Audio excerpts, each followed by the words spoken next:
गरिमामय जीवन की गारंटी मिलनी चाहिए।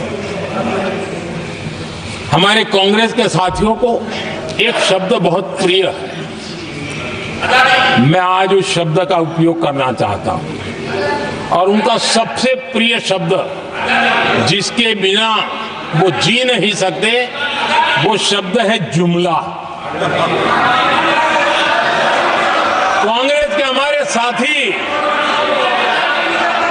उनको दिन रात जुमला, लेकिन इस देश को पता है हिंदुस्तान में अगर सबसे बड़ा जुमला कोई था और वो चार पीढ़ी ने चलाया, वो जुमला था गरीबी हटाओ। ये ऐसा जुमला था, ये गरीबी हटाओ ऐसा जुमला था, उनकी राजनीति की रोटी तो सिकती थी लेकिन गरीब का हाल ठीक नहीं होता था। आदरणीय सभापति जी, जरा कोई मुझे कहे आजादी के इतने सालों के बाद क्या एक डिग्निटी के साथ जीने वाले परिवार को क्या उसे टॉयलेट पे उपलब्ध नहीं होना चाहिए? क्या आपको ये काम करने की फुर्सत नहीं मिली?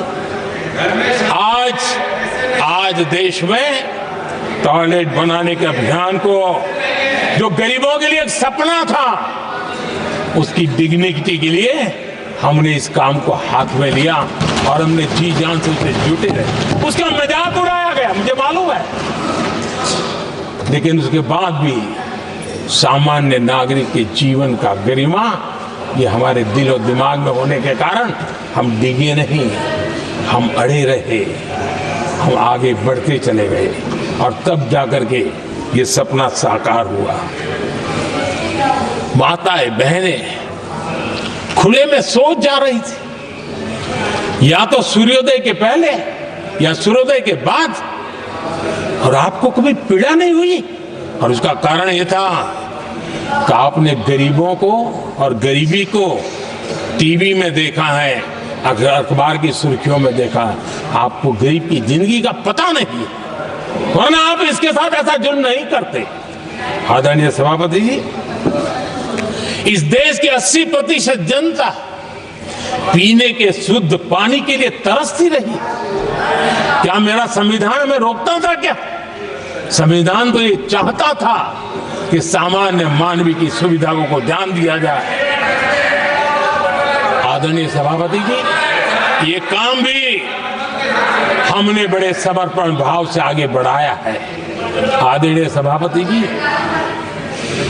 इस देश की करोड़ों माताएं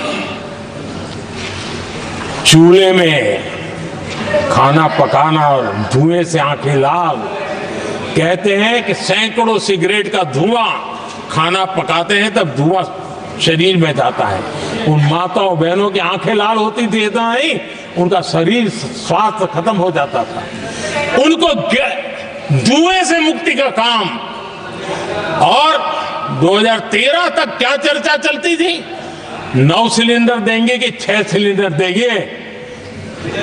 इस देश ने देखते ही देखते हर घर तक गैस का सिलेंडर पहुंचा दिया, क्योंकि हमारे लिए